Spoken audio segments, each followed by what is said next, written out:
Hello students, welcome to PUSA online classes. Today we will discuss the important topic that is radioactive decay law. आज हम क्या पढ़ेंगे बेटा? Radio active decay law, इसके बारे में आज हम पढ़ेंगे। तो सबसे पहले एक वर्ड इसमें यूज हो रहा है, that is radio activity. Radio active जो वर्ड है, ये इससे पहले एक वर्ड आता है दैट इज रेडियो एक्टिविटी, से ये रेडियो एक्टिव डीके लॉ बना है।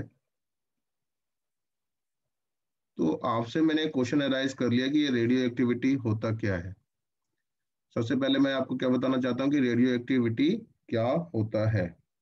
ठीक है, अगर मान लिया जाए मेरे पास एक रेडियो एक्टिव सैंपल है, एक ये रेडियो एक्टिव सैंपल है। अब आप बोलेंगे ये रेडियो एक्टिव सैंपल क्या होता है? तो बेटा रेडियो एक्टिव सैंपल उस सैंपल को कहते हैं जिसमें हैवी न्यूक्लियाई होते हैं।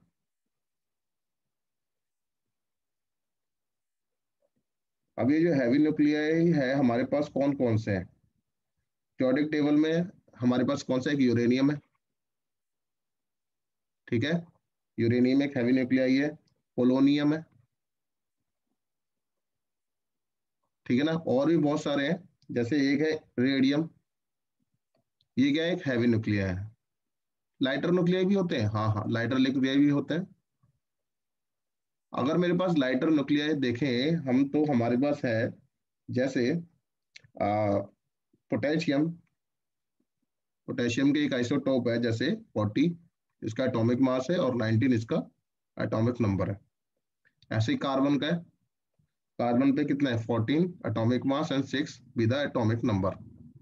तो ये रेडियो एक्टिव एलिमेंट्स जो है, जो हमारे पास रेडियो एक्टिव न्यूक्लियाई है, हैवी न्यूक्लियाई और लाइटर न्यूक्लियाई। तो धीरे धीरे क्या होता है, अगर मेरे पास एक सैंपल इनिशियली 100% है तो इसमें से अल्फा पार्टिकल्स निकलेंगे, बीटा पार्टिकल्स निकलते हैं, और गामा रेज निकलती हैं। तो ये अल्फा पार्टिकल, बीटा पार्टिकल और गामा पार्टिकल्स जो यहाँ से डिसइंटीग्रेट हो रहे हैं, मतलब इस वाले सैंपल में से ये जो मेरे पास इनिशियली 100% है, यहाँ से अगर ये alpha particle beta particles penetrate होते हैं, तो मैंने क्या देखा, ठीक है ना, यहाँ से निकलते हैं ये, अगर रेडियो एक्टिव डीके लॉ में से, रेडियो एक्टिविटी के प्रोसेस से, तो इनका जो क्वांटिटी है इस बीकर के अंदर, इनिशियली अगर वो इतनी है तो थोड़े टाइम के बाद वो इतनी हो जाएगी। दैट मीन्स डिक्रीज हो रही है। डिक्रीज को यहाँ पर बोला गया है कि डिसइंटीग्रेट हो रही है। ठीक है, इंटीग्रेट मतलब होता है सम, और डिसइंटीग्रेट मतलब कि उसकी क्वांटिटी में फर्क आ रहा है। क्लियर? तो यहाँ पर जो रेडियो एक्टिव एक्टिविटी जो वर्ड है, रेडियो एक्टिविटी बेसिकली हमें क्या बता रहा है कि न्यूक्लियाई, कोई भी न्यूक्लियाई, ठीक है ना, तो हमारे पास कोई भी एक न्यूक्लियाई है, ठीक है ना, किसी भी एलिमेंट का, यूरेनियम हो सकता है, पोलोनियम हो सकता है, रेडियम हो सकता है, पोटेशियम हो सकता है, कार्बन का हो सकता है। तो ये जो न्यूक्लियाई है, ये क्या हो रहा है बेटा? डिसइंटीग्रेट हो रहा है। क्या हो रहा है? डिसइंटीग्रेट। अगर ये डिसइंटीग्रेट होता है तो इसका मतलब क्या है कि इसमें से क्या क्या निकलेंगे? या तो अल्फा पार्टिकल निकल सकते हैं, बीटा पार्टिकल्स और गामा रेज। आई होप कि आपको रेडियो एक्टिविटी का पार्ट क्लियर हुआ। तो अगर ये पार्ट क्लियर होता है तो अब मैं इसकी डेफिनेशन को रीड कर सकता हूँ। तो यहाँ पर मैंने इसकी डेफिनेशन लिखी हुई है। कहता है कि रेडियो एक्टिविटी जो है एक फिनोमिना है in which the nuclei of certain elements disintegrate spontaneously with the emission of one or more penetrating radiation। One और मोर पेनिट्रेटिंग रेडिएशन मतलब एक से ज्यादा यहाँ पर रेडिएशन निकलनी है, किसके फॉर्म में? अल्फा रेस, बीटा रेस और गामा रेस के फॉर्म में। ठीक है, तो अगर आपको इतनी बात पता होती है तो बेटा अल्फा बीटा गामा क्या है?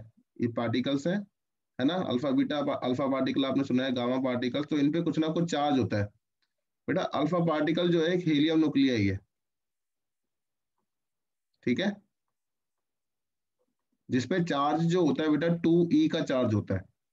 मतलब e यहाँ पर क्या रिप्रेजेंट कर रहा है? यहाँ पर that is 1.6 into 10⁻⁻19। Clear? Beta particles में एक नेगेटिव चार्ज होता है, तो मैं अगर एक नेगेटिव चार्ज की बात करूं तो यहाँ पर जस्ट ई लिख के मैं यहाँ पर नेगेटिव साइन लगा सकता हूँ, ठीक है। तो और गामा पार्टिकल्स पर कोई चार्ज नहीं होता, तो नो चार्ज के लिए मैंने यहाँ पर नील लिख दिया। क्लियर? अगर आपको डेफिनेशन क्लियर होती है तो अब इसका मतलब ये है कि आपको रेडियो एक्टिविटी का जो हमारे पास जो थीम है वो क्लियर होता है। इसी के बाद एक इंपॉर्टेंट टॉपिक स्टार्ट होता है, that is radioactive decay law. तो कहता है रेडियो एक्टिव डीके लॉ क्या होता है। तो पहले इसको समझने के लिए मैंने यहाँ पर एक फिगर बनाई है। ये बेटा एक फिगर है जिसके अंदर ये एक सैंपल है। इनिशियली जो आपके पास रेडियो एक्टिव सब्सटेंस है वो फुल है, that is T equal to 0 second पर हमारे पास जो number of radioactive elements हैं वो है n equal to N naught. तो कहता है हेयर एन नॉट क्या रिप्रेजेंट कर रहा है, number of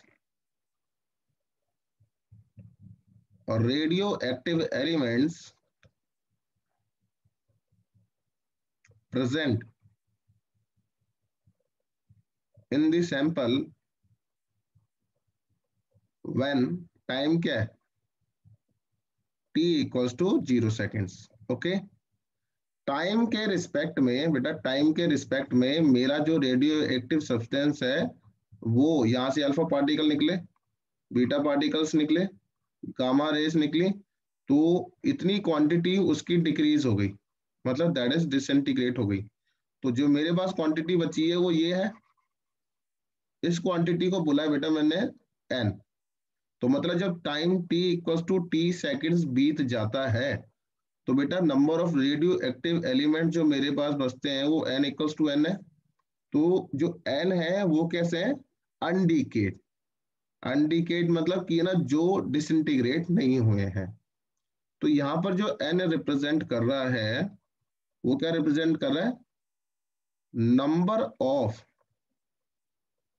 radioactive elements, number of radioactive elements present in the sample, present in the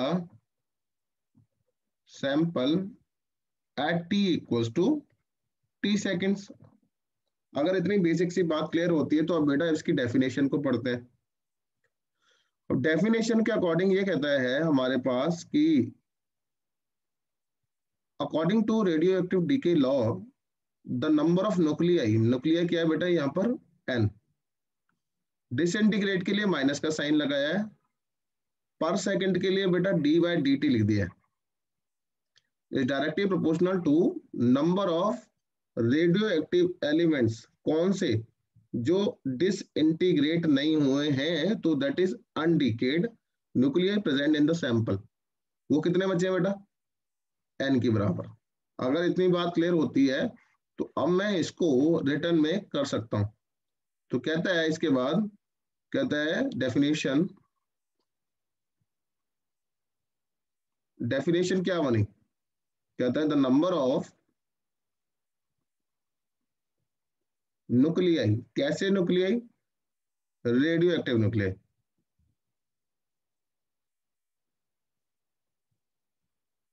disintegrate per second,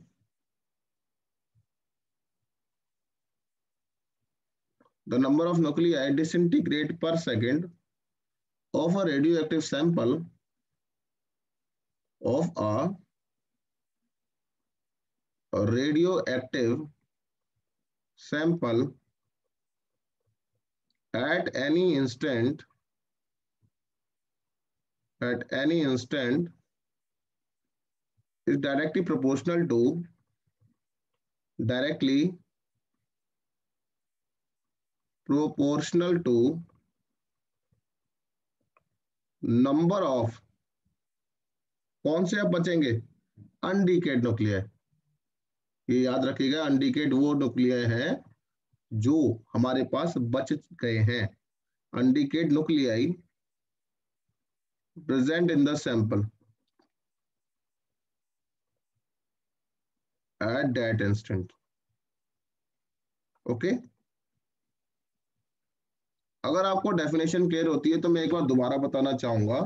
कहता था नंबर ऑफ न्यूक्लियाई डिसइंटीग्रेट पर सेकंड, जो डिसइंटीग्रेट हो रहे हैं पर सेकंड, तो नंबर ऑफ न्यूक्लियाई के लिए मैंने एन वर्ड यूज किया है, डिसइंटीग्रेट के लिए मैंने माइनस का साइन लगाया है, पर सेकंड के लिए बेटा मैंने डी बाई डी टी लगाया है। ठीक है, of a radioactive sample से है, at any instant is directly proportional, directly proportional मतलब डायरेक्टली का साइन बना देंगे, to the number of undecayed nuclei, बेटा अनडीकेड न्यूक्लियाई क्या है, एन। तो मैथमेटिकली मैंने इसको इस तरीके से रिप्रेजेंट किया है। अगर आपको ये वाली बात क्लियर होती है तो अब मैं इसका प्रूफ कर सकता हूं। ठीक है, तो अब प्रूफ देखिए, किसका प्रूफ करा रहा हूं मैं आपको, रेडियो एक्टिव डीके लॉ का। तो रेडियो एक्टिव डीके लॉ का प्रूफ है ये, proof of radioactive decay law. Okay, तो proof of radioactive decay law कहता है कि अकॉर्डिंग टू दिस लॉ,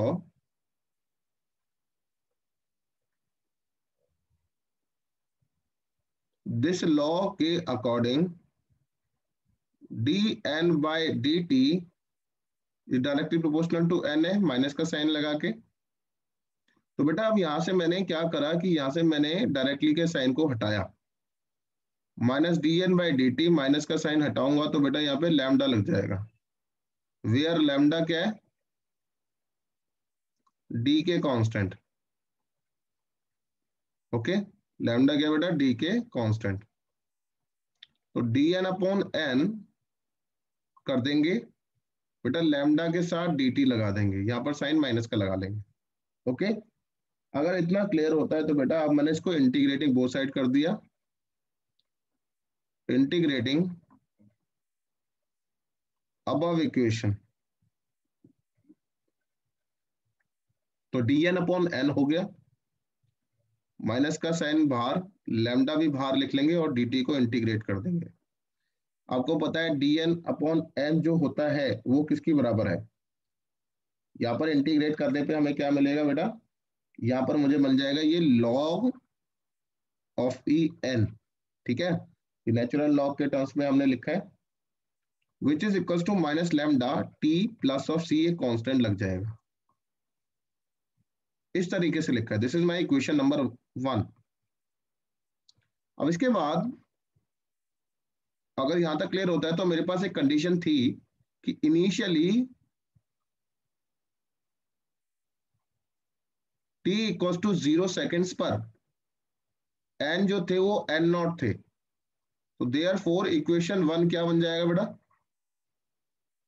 जल्दी बताइए। तो लॉग ऑफ ई यहां पर बन जाएगा n नॉट, टाइम आपके पास 0 सेकेंड है, ये कंडीशन गिवन है, तो एक c की वैल्यू मुझे पता चल जाएगी। तो देयर फोर c जो है यहाँ पर integration constant, this is c equal to log of n not.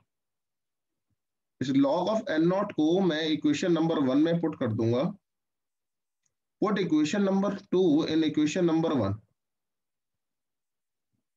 तो ऐसा होने से लॉग ऑफ ई एन बन गया, which is equal to minus lambda T बन गया, और ये जो वैल्यू है plus log of E N naught बन गया। ठीक है, लॉग ऑफ एन यहां पर लिख दूंगा, लॉग ऑफ एन नॉट यहां आ जाएगा माइनस का sign, which is minus lambda T. तो बेटा लॉग ए लॉग बी आपने एक आइडेंटिटी पढ़ी है कि log A minus of log B जो होता है, या पहले पढ़ चुके हैं कि जो लॉग ए बाई बी की बराबर है। तो ये कंडीशन यहां पर भी अराइज हो रही है, तो इसको मैं लिख सकता हूं log of N by N naught minus lambda T. तो एन बाय एन नॉट जो है वो किसकी बराबर बन जाएगा, जब लॉग हटता है तो ये सारा पावर राइट साइड का ई की टर्म्स में चला जाएगा। तो this implies N equals to N naught E की power minus lambda T is the correct answer. तो इस तरीके से हमने इसका प्रूफ किया है। आई होप कि आज के लेक्चर में आपको ये पार्ट क्लियर होता है, बाकी का हम नेक्स्ट क्लास में कंटिन्यू करते हैं। Thank you very much.